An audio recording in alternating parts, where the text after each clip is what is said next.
Good morning grade 7 and welcome back to art. I hope you all had such a wonderful holiday. So, my name has now changed to Mrs. Norton from Miss Herring. If you get confused, that's absolutely fine. And welcome to grade 7. So what happens in grade 7 is you get a new art teacher and she is so wonderful. Her name is Mrs. Edwards. But online, I will be your teacher. Okay, so Mrs. Edwards sometimes comes and helps me with online lessons. She gives me the ideas for you boys and what she wants you to do, but I will be doing the filming and the marking, and I will be doing your first mark order. Okay, we've got a mark order coming up when we go back to school, so please do your very best for this, and yeah, let's dive in. This is a deep space sparkle Impressionist Waterscape inspired by Claude Monet. Now looking at that, you might have guessed that this is a painting exercise, and you're absolutely right. But what I'm going to do for online, and what I'm going to try and do every single week until we get back to school, is I'm going to try and show you how to do it using paint and not using paint. What I did with the grade 5s is I did this little demonstration showing them how to do the Impressionist style in different media. Okay, so media is the stuff that we use. So for example, like paint or markers or pencil crayons or twisties, whatever you have available. So this was this normal tempera paint that we have at school. This was the pencil crayon, which is actually quite beautiful. This was watercolors. I did a little experiment with watercolors where I just dabbed a cloth onto it. And this was twisties, and twisties is actually very pretty. Okay, so what I'm going to do now is I'm going to go into the painting lesson, and I'm going to post a separate video for how to do the Impressionism style using twisties and pencil crayons and that sort of thing. Okay, but please still watch this video. It is very important to know how to do the brush strokes. When we go back to school, you'll be using a new kind of paint than we've been using in the art room. You'll be using acrylics, and it's all very, very exciting, and I hope we can go back soon. So let's go into the step-by-step for the painting. Please watch this if you don't have paint, and then there's another video. If you have got paint, please watch that as well, just to see how, if you didn't have paint, you could do your artwork. Okay, let's go. So these are the colors you're going to need. You're going to need yellow, you're going to need red, you're going to need orange. So orange is a mixture of yellow and red. You add more yellow than red. Then we're going to need blue for the sea and the sky. To make the dark blue, you mix it with black, and then to make green, you mix those two colors, yellow and blue. Okay, so if you only have the primary colors, you should be able to do this exercise, and it's also a good color mixing exercise too. Then you need a lot of white, so my white is the main color in here. Now that we've seen what colors we need, let's get into the drawing. Step 1. Draw a simple background. So because we're doing a reflection, I have folded my paper in half, and there is my horizon line. Okay, so what I'm going to do is get anything to draw with. I can use a pencil, I can use an oil pastel, anything you have at home. And no rulers please boys, just draw your line along that line. Now, once you've done that, what you're going to do is you are going to draw your where your trees are going to be, and go a little bit below the line there, because that's where our reflection is going to be quite strong. Then I'm going to add in a little bit of land in the background there. Okay, and that's basically it for step 1. You've done that. Now we can put our drawing tool away, and we're just going to use paint for the rest of the lesson. With our painting, we're going to be using a medium round paintbrush. You can use a smaller one, it'll just give you different effects. So this is my one. Okay, now what I'm going to do is I'm going to start with doing my brush strokes. I'm going to just show you how to do it, and then I'll do a time lapse of myself doing it. So basically, I love white. You start with white. It's just short brush strokes like this. Basically, you go back and forwards like that. And you will then add your blue. Okay, so very short brush strokes to make it look like the sky. The Impressionist paintings weren't about detail. They were about movement and color, so that's what we're focusing on today. What I'm going to do now is I'm going to move my paper in so you can see it a little bit more, and I'm going to time lapse me doing the rest of this painting.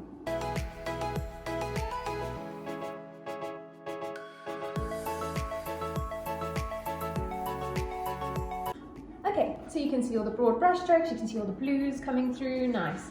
So in Impressionism, the sea in this picture especially and the sky are very similar. So what we're going to do today is we're going to add a little bit of green. So we're going to do our painting of the sea. You can see it's very similar colours to the sky. And we're going to add in some green just to give that little bit of difference, okay? Not so much green, but a little bit. And we're going to carry on with these similar brush strokes towards this side. Please make sure that it is a bit more pale because we're going to do the reflection of the orange here. Okay, so we're going to use much more white. You can go over that little line a little bit because you need to add white this side. That's where our reflection is going to be. Okay, so I'm going to keep going with the time lapse now. You see these broad brush strokes, just not blending, mixing colors on the paper, but not really blending.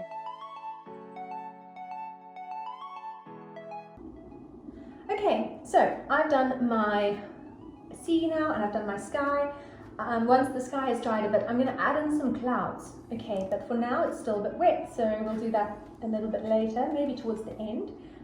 The sea has got more greens in it, very pretty. It's very pale here, much more whites, like a pastel blue. And that's because we're going to add in our orange trees here and our reflection. Okay, and it'll make it easier to add our reflection in if it's a bit more pale. Then over here is the land, and we need to add in some color there. Now, I don't have a brown here, but a tip for art is that if you ever need a brown, you can mix the complementary colors together. So for example, the complementary color of yellow is purple. If we mixed our blue and red, we'd make a purple. But let's use something we've already got here. So complementary color of blue is orange, and the complementary color of green is red. So let's stick some red on our paper, so some red and green on our paper here. So I'm going to go with green first, and just do these blocks of color in here. It doesn't matter which direction it goes, it's the land in the background, okay? Then I'm gonna get my red and I'm gonna go over it here. And you can see it's starting to create a mixture of colors, okay? The Impressionists usually mixed colors on the paper, so that's what we're gonna do today.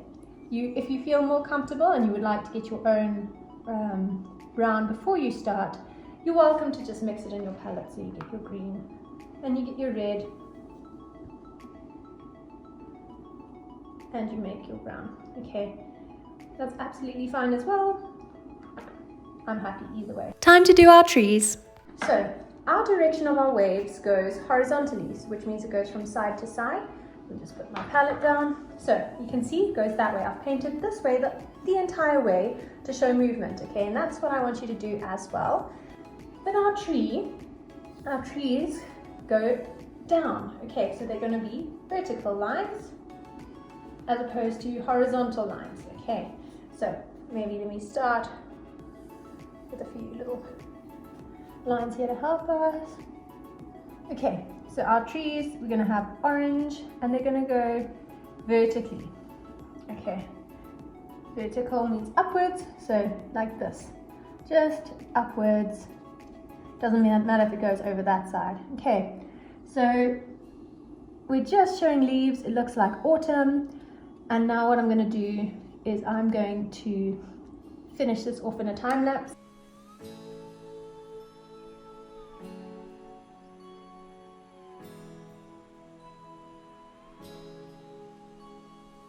Okay, you can see that I've done my different dabs of yellow, white, red and orange, and I've added in some green here just to add something. Now, this is going to be the bottom over here, okay? So we're going to make this the bottom of our tree, and then we're going to have to start doing the reflection, okay? So the reflection is going to go in the same direction as the water, and we're just going to do dabs like this, can you see, of maybe the darker colors, add some white, and we're going to just keep going like that. Okay, so I'm going to do the time lapse of that too. You can see the direction changes based on where we're showing the movement. Okay, so water is flowing this way, the reflection will be reflected this way, whilst the trees look like they're going that way. So vertical painting for the trees, horizontal for the reflection. So there we go, we've got our trees, we've got our reflection over there, and now what we're going to do is we're going to do our boat. Okay, Now, this is an impression of a boat. It's not a detailed boat drawing, and you can actually, with your paint, once it's dry, just paint your boat straight on there. Okay, so what I'm going to do is I'm going to just show you. So here is where I want my boat to be, there, and it's going to be like almost a triangle shape, but it's a bit more rounded this side. So there we go. A nice big boat coming in there. Nice. Okay, so literally no details on here. You don't even need a mast. You just put your sails up, and then we're gonna add in our bottom of our boat using the complementary colors blue and orange to make our brownie boat. Here we are, there's our little sailing boat, and now what we're going to do is we are going to do the base of the boat. So I'm going to get my blue and I'm going to mix it with some of my orange over here, and it makes like almost like a navy, depending on how much blue and how much orange you use. Obviously you'll end up making a brown if you mix equal amounts, but we're making like a bluey orange thing for the boat. I think that's fine for now. You can always perfect it as we go. There we go, for the bottom of our sailing boat. Okay, so maybe a little bit more orange in there. It doesn't have to be exact at all. Okay, so there's our sailboat. I've added in my reflection, so I've just added the same color that I used on the boat for underneath, and I've added in the sail, and here we go. Here's our picture. Alright, so if you are not happy with any part of your painting, then you look at it at the end and you go back and say, maybe I would prefer some clouds in the background, like these big wispy clouds, or perhaps you would like this ground to be a different color to what it actually is now. So that's perfect, you can do that. So here we go, here's our painting. There's the sky with all the clouds, beautiful. Here's the sea. You can see how the green adds in a little bit of difference between the sea and the sky. Then you see the beautiful orange and that contrasts so nicely. And then you've got your sailing boat with the little reflection as well. Okay, I hope you really enjoyed this lesson, boys. I had a lot of fun making it. I love Impressionism. It's one of my most favorite styles of art. So do your best. I hope you enjoy it, and remember, I'm going to post how to do Impressionism in different ways underneath this. Okay, have a lovely day, boys, and we'll see you next week.